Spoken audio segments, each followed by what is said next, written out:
Capítulo 10. O cheiro do dinheiro. Em 1519, Hernán Cortés e seus conquistadores invadiram o México, até então um mundo humano isolado. Os aztecas, como se autodenominavam as pessoas que viviam lá, logo notaram que os forasteiros demonstravam um interesse extraordinário por um certo metal amarelo. Na verdade, pareciam nunca parar de falar nisso. Os nativos estavam familiarizados com o ouro, era bonito e fácil de se trabalhar, e eles usavam para fazer joias e estátuas e, de vez em quando, usavam pó de ouro como meio de troca. Mas, quando um azteca queria comprar alguma coisa, normalmente pagava em grãos de cacau ou rolos de tecido. A obsessão espanhola por ouro, portanto, parecia inexplicável. O que havia de tão importante em um metal, que não podia ser comido, bebido ou tecido, e que era frágil demais para ser utilizado em ferramentas ou armas? Quando os nativos questionaram Cortés sobre o porquê de os espanhóis terem tanta paixão por ouro, o conquistador respondeu: porque eu e meus companheiros sofremos de uma doença do coração que só pode ser curada com ouro. No mundo afroasiático de onde vinham os espanhóis, a obsessão por ouro era de fato uma epidemia. Mesmo os inimigos mais ferrenhos cobiçavam o mesmo inútil metal amarelo. 3 séculos antes da conquista do México, os ancestrais de Cortés e seu exército travaram uma guerra religiosa sangrenta contra os reinos muçulmanos na Península Ibérica e na África do Norte.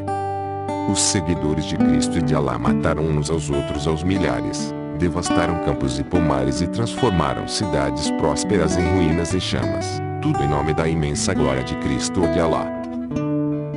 Conforme os cristãos foram ganhando a supremacia, eles marcaram suas vitórias não apenas destruindo mesquitas e construindo igrejas, como também cunhando novas moedas de ouro e prata com o sinal da cruz e agradecimentos a Deus por sua ajuda no combate aos infiéis. Mas, junto com a nova moeda, os vencedores cunharam outro tipo de moeda, chamada milares, que carregava uma mensagem um tanto quanto diferente.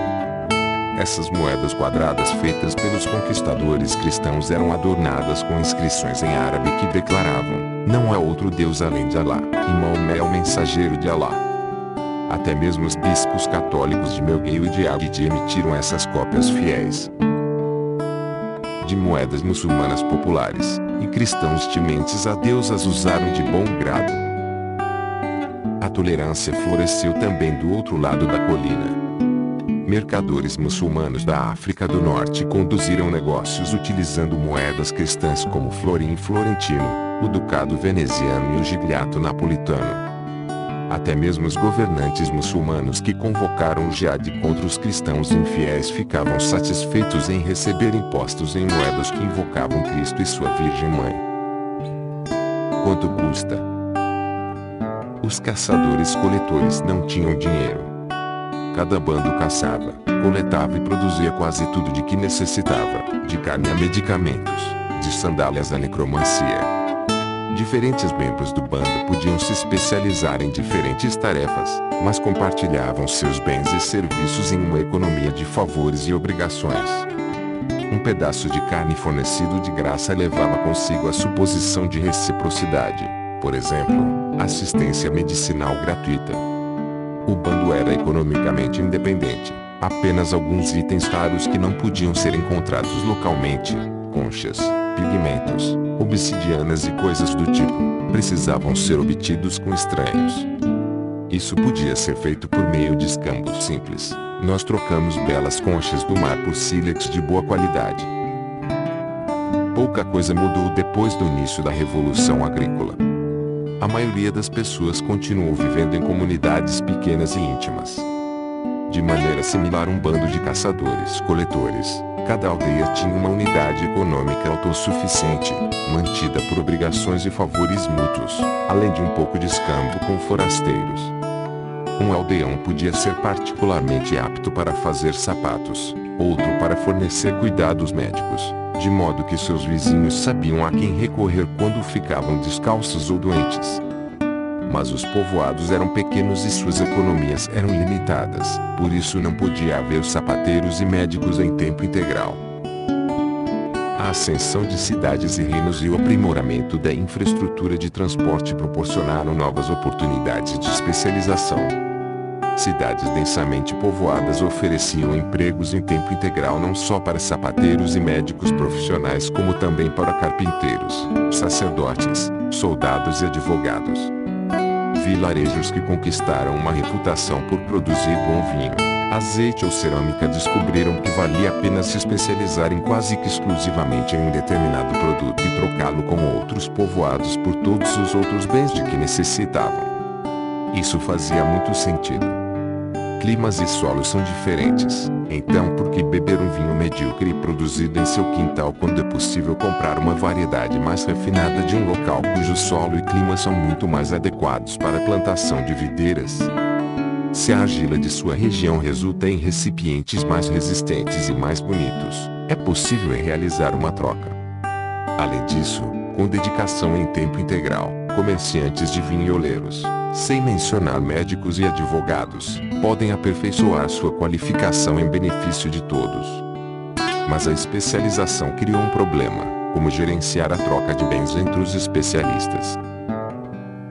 Uma economia baseada em favores e obrigações não funciona quando grandes números de estranhos tentam cooperar.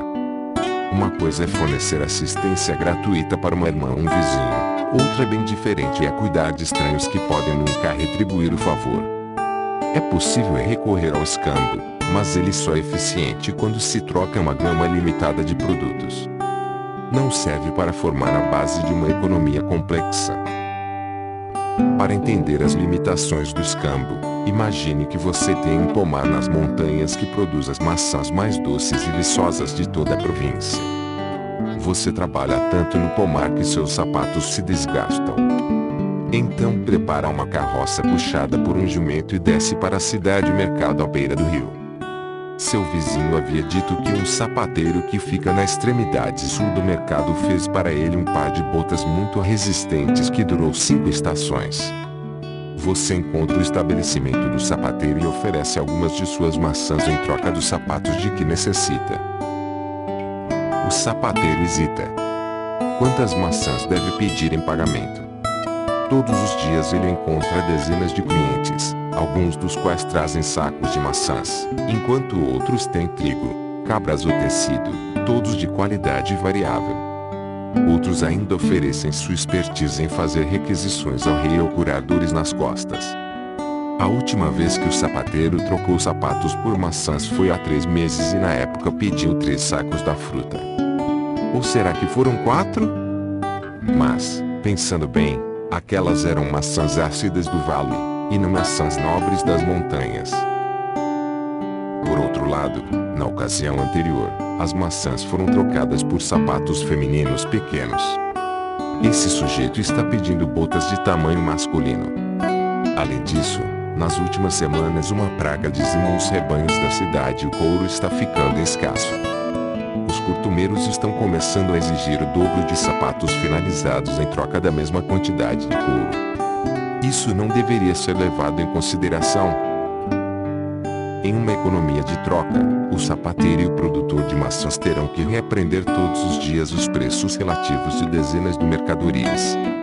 Se 100 produtos diferentes são trocados no mercado, compradores e vendedores terão que saber 4,95 mil taxas de câmbio diferentes.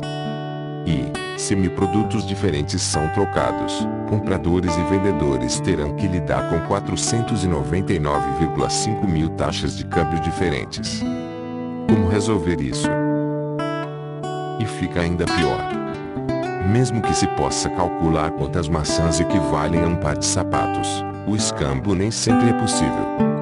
Afinal, em uma troca, é necessário que ambos os lados queiram o que o outro tem a oferecer. O que acontece se o sapateiro não gosta de maçãs e se, no momento em questão, o que ele realmente quer é um divórcio? É verdade, o fazendeiro até poderia encontrar um advogado que goste de maçãs e fazer um acordo a 3. Mas e se o advogado estiver cheio de maçãs e precisar mesmo de um corte de cabelo? Algumas sociedades tentaram resolver o problema estabelecendo um sistema central de escambo que coletava produtos de cultivadores e manufaturadores especializados e os distribuía àqueles que precisavam. O maior e mais famoso desses experimentos foi conduzido na União Soviética, e foi um fracasso absoluto. Todo mundo trabalharia conforme suas necessidades se transformou. Na prática, em todo mundo trabalharia o mínimo possível e receberia o máximo que conseguisse. Experimentos mais moderados e bem-sucedidos foram feitos em outras ocasiões, como, por exemplo, no Império Inca. No entanto, a maioria das sociedades encontrou uma forma mais fácil de conectar um grande número de especialistas: o dinheiro. Conchas e cigarros. O dinheiro foi criado muitas vezes, em muitos lugares. Seu desenvolvimento não exigiu nenhum progresso tecnológico, foi uma revolução puramente mental. Envolveu a criação de uma nova realidade intersubjetiva que existe apenas na imaginação coletiva das pessoas. Dinheiro não se resume a moedas e cédulas. Dinheiro é qualquer coisa que as pessoas estejam dispostas a usar para representar sistematicamente o valor de outras coisas com o propósito de trocar bens e serviços. O dinheiro permite que as pessoas comparem de maneira fácil e rápida o valor de diferentes mercadorias, como maçãs, sapatos e divórcios, troquem uma coisa pela outra com facilidade e armazenem riqueza de forma conveniente. Existiram muitos tipos de dinheiro. O mais conhecido é a moeda, que é uma peça padronizada de metal gravado. Mas o dinheiro já existia muito antes da invenção da cunhagem, e várias culturas prosperaram usando outras coisas como unidade monetária, como conchas, gado, ouro, sal, grãos, contas, tecido e notas promissórias. Conchas de cauri foram usadas como dinheiro por cerca de 4.000 anos em toda a África, sul da Ásia, leste da Ásia e Oceania. No início do século XX, ainda se podiam pagar impostos em conchas de cauri na Uganda britânica. Em prisões modernas e campos de prisioneiros de guerra, com frequência se utilizavam cigarros como dinheiro. Até prisioneiros não fumantes aceitavam cigarros como pagamento e calculavam o valor de todos os outros bens e serviços em cigarros. Um sobrevivente de Auschwitz descreveu o uso de cigarros como unidade monetária no campo. Tínhamos nossa própria moeda, cujo valor ninguém questionava, o cigarro. O preço de cada artigo era declarado em cigarros. Em tempos normais, ou seja, quando os candidatos às câmaras de gás chegavam em um ritmo regular, um pedaço de pão custava 12 cigarros, uma embalagem com 300 gramas de margarina, 30, um relógio, de 80 a 200, um litro de álcool, 400 cigarros. Na verdade, mesmo hoje, moedas e cédulas são uma forma rara de dinheiro. A soma de todo o dinheiro do mundo é de cerca de 60 trilhões de dólares, mas a soma total de moedas e cédulas é de menos de 6 trilhões de dólares. Mais de 90% de todo o dinheiro, mais de 50 trilhões de dólares que aparecem em nossas contas, existem apenas em servidores de computador. Assim, a maior parte das transações é executada por meio da movimentação de dados eletrônicos de um arquivo de computador para outro, sem qualquer troca de dinheiro físico. Só um criminoso compra uma casa, por exemplo, entregando uma maleta cheia de notas. Enquanto as pessoas estiverem dispostas a trocar bens e serviços por dados eletrônicos, será algo ainda melhor do que moedas brilhantes e cédulas amassadas, mais leve, menos volumoso e mais fácil de controlar. Para sistemas comerciais complexos funcionarem, algum tipo de dinheiro é indispensável. Um sapateiro, em uma economia monetária, precisa saber apenas o preço cobrado por diversos tipos de sapatos. Não há necessidade de memorizar as taxas de câmbio entre os sapatos e maçãs ou cabras. O dinheiro também livra os produtores de maçãs da obrigação de procurar sapateiros ávidos pela fruta, porque todos sempre querem dinheiro. Essa talvez seja a sua qualidade mais básica. Todos sempre querem dinheiro porque todos os outros também sempre querem dinheiro, o que significa que você pode trocá-lo por qualquer coisa que desejar ou precisar. O sapateiro sempre aceitará seu dinheiro de bom grado, porque o que quer que ele deseje realmente, maçãs, cabras ou um divórcio, poderá obter em troca de dinheiro. O dinheiro é, portanto, um meio universal de troca que permite que as pessoas convertam quase tudo em praticamente qualquer outra coisa. força física convertida em intelecto quando um soldado dispensado do exército financia sua faculdade com os benefícios militares recebidos. Terras são convertidas em lealdade quando um barão vende uma propriedade para sustentar seus empregados. Saúde é convertida em justiça quando um médico utiliza o dinheiro que cobra pelas consultas para contratar um advogado, ou subornar um juiz. É possível até mesmo converter sexo em salvação, como faziam prostitutas do século XV ao dormir com homens por dinheiro que, por sua vez, elas usavam para comprar indutos da Igreja Católica. Tipos ideais de dinheiro permitem que as pessoas não apenas transformem uma coisa em outra como também acumulem riqueza. Muitas coisas de valor não podem ser guardadas, como tempo ou beleza. Algumas coisas podem ser armazenadas somente por um breve período, como morangos. Outras são mais duráveis, mas ocupam muito espaço e exigem cuidados e instalações custosos.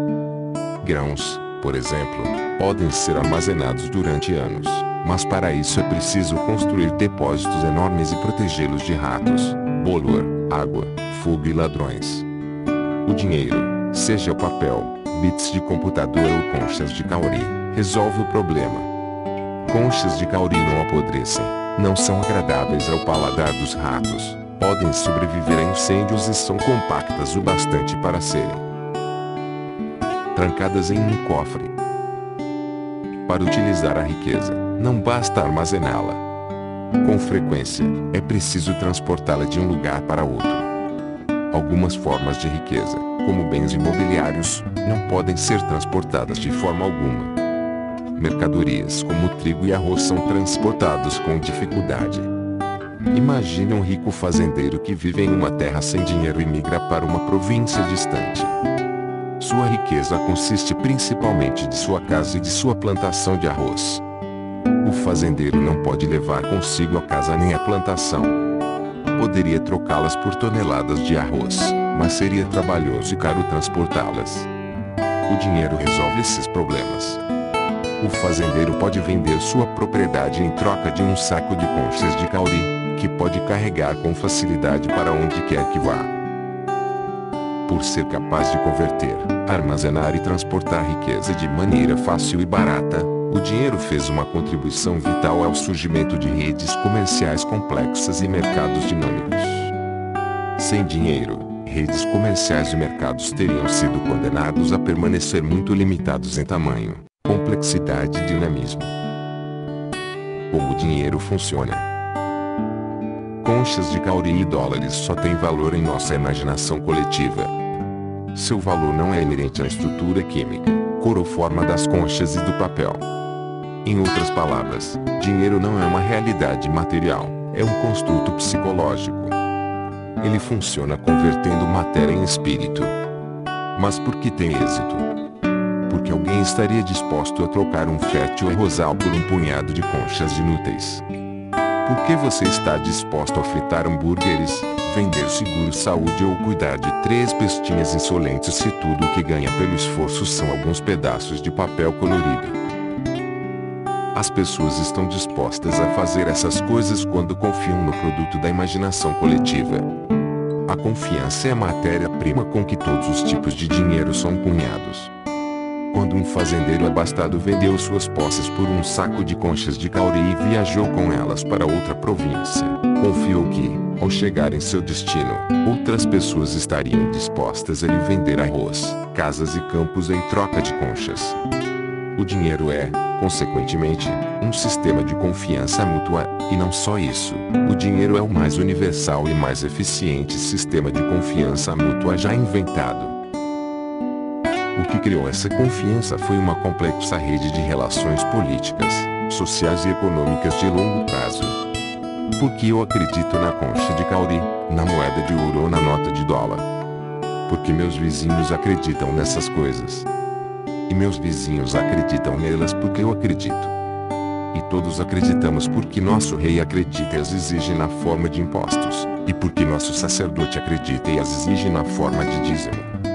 Pegue uma nota de $1 e observe-a com atenção.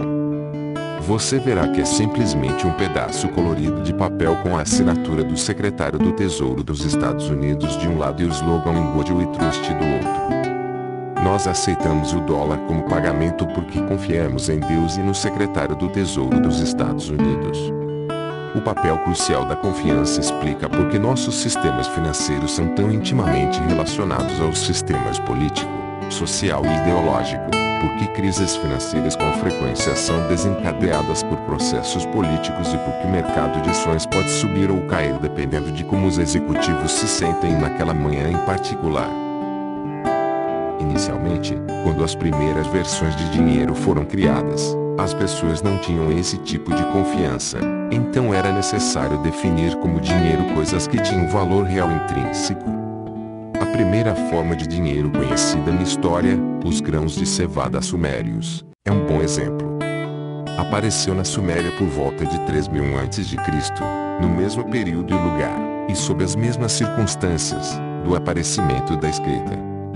Assim como a escrita se desenvolveu para atender às necessidades de se intensificar as atividades administrativas, o dinheiro de cevada se desenvolveu para atender às necessidades de se intensificar as atividades econômicas.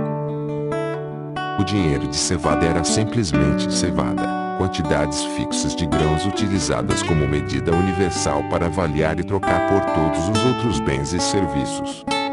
A medida mais comum era a sila, mais ou menos equivalente a 1 litro.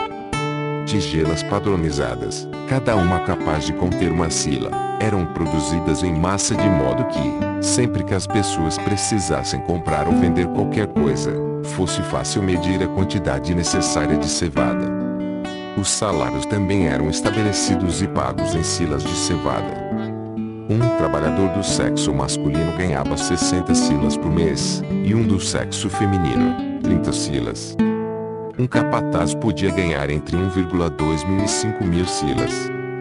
Nem mesmo o mais voraz deles conseguiria consumir 5 mil litros de cevada por mês, mas podia usar as silas que não comesse para comprar todo tipo de mercadoria, óleo, cabras, escravos e os outros alimentos, além da cevada. Embora a cevada tenha um valor intrínseco, não era fácil convencer as pessoas a usá-la como dinheiro, e não apenas como mais uma mercadoria.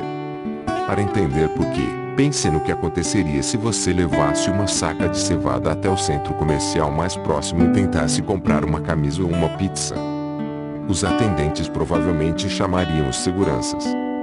Ainda assim, era mais fácil aprender a confiar na cevada como o primeiro tipo de dinheiro, pois os grãos têm um valor biológico inerente. Humanos podem comê-los. Por outro lado, era difícil armazenar e transportar cevada. O verdadeiro avanço na história monetária aconteceu quando as pessoas passaram a confiar em um dinheiro desprovido de valor inerente, mas que era mais fácil de armazenar e transportar. Esse dinheiro apareceu na antiga Mesopotâmia, em meados do 3º milênio antes de Cristo. Era um ciclo de prata. O ciclo de prata não era uma moeda, e sim 8,33 gramas de prata. Quando o Código de Hammurabi declarou que um homem que matasse uma escrava deveria pagar 20 ciclos ao dono dela, isso significava que ele teria de pagar 166 gramas de prata, não 20 moedas. A maioria dos termos monetários do Antigo Testamento são expressos em prata, e não em moedas. Os irmãos de José o venderam aos ismaelitas por 20 ciclos, ou 166 gramas de prata, o mesmo preço de uma escrava, afinal, ele era jovem. Ao contrário da sila de cevada, o ciclo de prata não tinha valor inerente. Não é possível comer, beber ou se vestir com prata, e o metal era muito pouco resistente para a fabricação de ferramentas úteis. Lâminas de arado ou espadas de prata se amassariam rapidamente, como se fossem feitas de papel de alumínio. Quando utilizados para alguma coisa, prata e ouro são transformados em joias, coroas e outros símbolos de status, produtos de luxo que membros de uma cultura específica identificam com status social elevado. Seu valor é puramente cultural. Pesos padronizados de metais preciosos acabaram dando origem às moedas. As primeiras moedas da história foram criadas por volta de 640 a.C. pelo rei Aliates da Lídia, no oeste da Anatólia. Essas moedas tinham um peso padronizado de ouro ou prata e eram gravadas com uma marca de identificação. A marca atestava duas coisas. Primeiro, indicava quanto metal precioso havia na moeda. Segundo, identificava a autoridade que emitiu a moeda e que garantia seu conteúdo. Quase todas as moedas em uso hoje são descendentes das moedas lídias. As moedas apresentavam duas vantagens importantes em relação aos lingotes de metal sem marcas. Primeiro, estes últimos tinham de ser pesados em todas as transações. Segundo, pesar o lingote não é suficiente. Como o sapateiro sabe que o lingote de prata que paguei por minhas botas é realmente feito de prata pura, e não de chumbo coberto por uma fina camada de prata. As moedas ajudam a resolver esses problemas. A marca gravada nelas atesta seu valor exato, de modo que o sapateiro não precisa ter uma balança ao lado da caixa registradora. E, o que é mais importante, a marca na moeda é a assinatura de alguma autoridade política que garante o seu valor. A forma e o tamanho da marca variaram muitíssimo ao longo da história, mas a mensagem era sempre a mesma. Eu, o grande rei fulano de tal, dou minha palavra de que esse disco de metal contém exatamente 5 gramas de ouro. Se alguém ousar falsificar essa moeda, significa que está falsificando minha própria assinatura, o que seria uma mancha em minha reputação. Punirei tal crime com extrema severidade. É por isso que falsificar dinheiro sempre foi considerado um crime muito mais sério do que outros tipos de fraude. Falsificação não é apenas fraude, é uma quebra de soberania, um ato de subversão contra o poder, os privilégios e a pessoa do rei. O termo jurídico é lesa majesté, lesa majestade, e costumava ser punida com tortura e morte. Contanto que as pessoas confiassem no poder e na integridade do rei, confiavam em suas moedas. Completos estranhos podiam concordar facilmente quanto ao valor da moeda de denário romana, porque confiavam no poder e na integridade do imperador romano, cujo nome e imagem adornavam. Por sua vez, o poder do imperador se apoiava no denário. Imagine como teria sido difícil manter o Império Romano sem moedas, se o imperador tivesse que recolher impostos e pagar salários com cevada e trigo. Seria impossível recolher impostos em cevada na Síria, transportar os fundos para o Tesouro Central em Roma e transportá-los novamente para a Britânia para pagar as legiões locais. Teria sido igualmente difícil manter o império se os habitantes de Roma acreditassem em moedas de ouro, mas gauleses, gregos, egípcios e sírios rejeitassem essa crença, depositando sua confiança em conchas de cauri, contas de marfim e rolos de tecido. O Evangelho do Ouro. A confiança nas moedas de Roma era tão forte que, mesmo fora das fronteiras do império, as pessoas aceitavam de bom grado o pagamento em denários.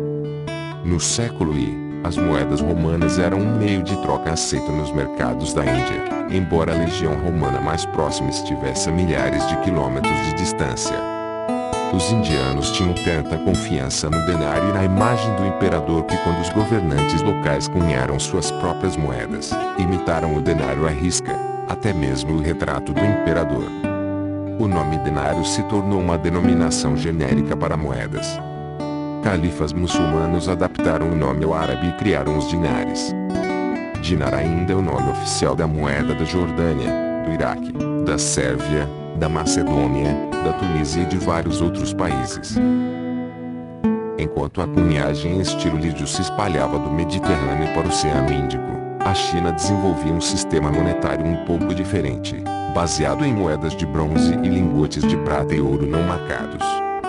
Mas os dois sistemas monetários tinham suficientes pontos em comum, em especial o fato de se basearem em ouro e prata, para que se estabelecessem sólidas relações monetárias e comerciais entre as zonas chinesa e Lídia.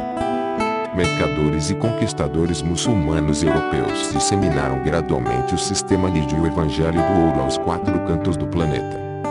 No fim da Era Moderna, o mundo inteiro era uma única zona monetária, primeiro baseada em ouro e prata e depois em algumas moedas confiáveis como a libra esterlina e o dólar americano. O surgimento de uma única zona monetária transnacional e transcultural assentou as bases para a unificação da Afro-Ásia e, com o tempo, do mundo inteiro, em uma única esfera econômica e política. As pessoas continuaram a falar línguas mutuamente incompreensíveis, obedecer a governantes diferentes e adorar deuses distintos, mas todos acreditavam em ouro e prata e em moedas de ouro e de prata. Sem essa crença partilhada, as redes de comércio mundiais teriam sido praticamente impossíveis. O ouro e a prata que os conquistadores do século X veio e encontraram na América permitiram que os mercadores europeus comprassem seda, porcelana e especiarias no leste da Ásia, movendo assim as rodas do crescimento econômico tanto na Europa quanto no leste da Ásia. A maior parte do ouro e da prata extraídos no México e nos Andes escapou por entre os dedos dos europeus e encontrou um bom lar nas bolsas dos produtores de seda e porcelana chineses. O que teria acontecido à economia global se os chineses não tivessem sofrido da mesma doença do coração que afligiu Cortés e seus companheiros, e tivessem se recusado a aceitar pagamento em ouro e prata? Ainda assim, porque chineses, indianos, muçulmanos e espanhóis, que pertenciam a culturas muito diferentes, que não tinham quase nada em comum, partilham da crença no ouro. Porque não aconteceu de os espanhóis acreditarem em ouro, os muçulmanos, em cevada, os indianos, em conchas de cauri e os chineses, em rolos de seda? Os economistas têm uma resposta pronta. Assim que o comércio conecta duas áreas, as forças de oferta e procura tendem a equalizar os preços dos bens transportáveis. Para entender o porquê, considere um caso hipotético. Suponha que, quando teve início o comércio regular entre a Índia e o Mediterrâneo, os indianos não tinham o menor interesse em ouro, de modo que ele praticamente não tinha valor. Mas, no Mediterrâneo, o ouro era um símbolo de status cobiçado e, por conseguinte, seu valor era alto. O que aconteceria depois? Mercadores que viajavam entre a Índia e o Mediterrâneo notariam a diferença no valor do ouro. Para lucrar, começariam a comprar ouro barato na Índia e vendê-lo por um valor bem mais alto no Mediterrâneo. Logo, a demanda por ouro na Índia dispararia, assim como seu valor. Ao mesmo tempo, o Mediterrâneo experimentaria um influxo de ouro, cujo valor consequentemente cairia. Em um curto período, o valor do ouro na Índia e no Mediterrâneo passaria a ser muito similar. O mero fato de o povo do Mediterrâneo acreditar no ouro faria com que os indianos começassem a acreditar nele também. Mesmo que os indianos ainda não tivessem encontrado uma utilidade real para o ouro, o fato de o povo do Mediterrâneo desejar seria o suficiente para fazer com que os indianos o valorizassem. Do mesmo modo, o fato de outra pessoa acreditar em conchas de cauri, dólares ou dados eletrônicos é suficiente para fortalecer nossa própria crença neles, mesmo que essa pessoa seja odiada, desprezada ou ridicularizada por nós. Cristãos e muçulmanos, incapazes de concordar em termos de crença religiosa, concordam quando se trata de uma crença monetária, porque, enquanto a religião nos pede para acreditar em algo, o dinheiro nos pede para acreditar que outras pessoas acreditam em algo. Durante milhares de anos, filósofos, pensadores e profetas demonizaram o dinheiro e o consideraram a raiz de todos os males. Seja como for, o dinheiro é também o apogeu da tolerância humana. O dinheiro é mais tolerante que linguagem, leis estaduais, códigos culturais, crenças religiosas e hábitos sociais. O dinheiro é o único sistema de crenças criado pelos humanos que pode transpor praticamente qualquer abismo cultural e que não discrimina com base em religião, gênero, raça, idade ou orientação sexual. Graças ao dinheiro, até mesmo pessoas que não se conhecem e não confiam umas nas outras são capazes de cooperar de maneira efetiva. O preço do dinheiro. O dinheiro é baseado em dois princípios universais. A. Convertibilidade universal. Com o dinheiro como alquimista, é possível transformar terras em lealdade, justiça em saúde e violência em conhecimento. B. Confiança universal. Com o dinheiro como intermediário, quaisquer duas pessoas podem cooperar em qualquer projeto. Esses princípios permitiram que milhões de estranhos cooperassem no comércio e na indústria de maneira eficaz. Mas tais princípios aparentemente benignos têm um lado obscuro. Quando tudo é conversível, E quando a confiança se baseia em moedas e conchas de cauri anônimas, corroem-se tradições locais, relações íntimas e valores humanos, substituindo-os pelas leis frias da oferta e da procura. As comunidades humanas e as famílias sempre se basearam na crença em coisas de valor inestimável, como honra, lealdade, moral e amor. Essas coisas ficam de fora do domínio do mercado e não deveriam ser compradas ou vendidas por dinheiro. Mesmo que o mercado ofereça um bom preço, certas coisas simplesmente não devem ser feitas. Pais não devem vender seus filhos como escravos, um cristão devoto não deve cometer um pecado mortal, um cavaleiro leal não deve trair seu senhor, e terras de tribos ancestrais não devem ser vendidas a estrangeiros. O dinheiro sempre tentou romper essas barreiras, como a água penetrando por rachaduras em uma barragem. Pais se viram obrigados a vender alguns de seus filhos como escravos para poder alimentar os outros. Cristãos devotos assassinaram, roubaram e traíram, e depois usaram seus espólios para comprar o perdão da igreja. Cavaleiros ambiciosos leiloaram sua aliança a quem pagasse mais, enquanto garantiam a lealdade de seus próprios seguidores por meio de pagamentos em dinheiro. Terras tribais foram vendidas para estrangeiros do outro lado do mundo para se comprar um bilhete de entrada para a economia global. O dinheiro tem um lado ainda mais obscuro. Embora gere confiança universal entre estranhos, essa confiança não é investida em humanos, comunidades ou valores sagrados, mas no próprio dinheiro e nos sistemas impessoais que lhes servem de apoio. Não confiamos no estranho, ou no vizinho, confiamos na moeda que possuem. Se suas moedas acabarem, acaba nossa confiança. Ao mesmo tempo em que o dinheiro derruba as barragens de comunidade, religião e Estado, o mundo corre o risco de se tornar um mercado enorme e um tanto cruel. Por isso, a história econômica da humanidade é uma dança delicada. As pessoas contam com o dinheiro para facilitar a cooperação com estranhos, mas temem que ele corrompa relações íntimas e valores humanos. Com uma mão, elas destroem voluntariamente as barragens comunais que por tanto tempo contiveram o movimento do dinheiro e do comércio, mas com a outra constroem novas barragens para proteger a sociedade, a religião e o meio ambiente da escravidão das forças do mercado. Atualmente, é comum acreditar que o mercado sempre prevalece e que as barragens erguidas por reis, sacerdotes e comunidades não são mais capazes de conter o fluxo do dinheiro. Trata-se de uma crença ingênua. Guerreiros cruéis, fanáticos religiosos e cidadãos preocupados conseguiram derrotar repetidas vezes os mercadores calculistas e até mesmo reformular a economia. É, portanto, impossível compreender a unificação da humanidade como um processo puramente econômico. Para entender como milhares de culturas isoladas se uniram ao longo do tempo a fim de formar a aldeia global que existe hoje, devemos levar em consideração o papel do ouro e da prata, mas não podemos ignorar o papel igualmente crucial do aço.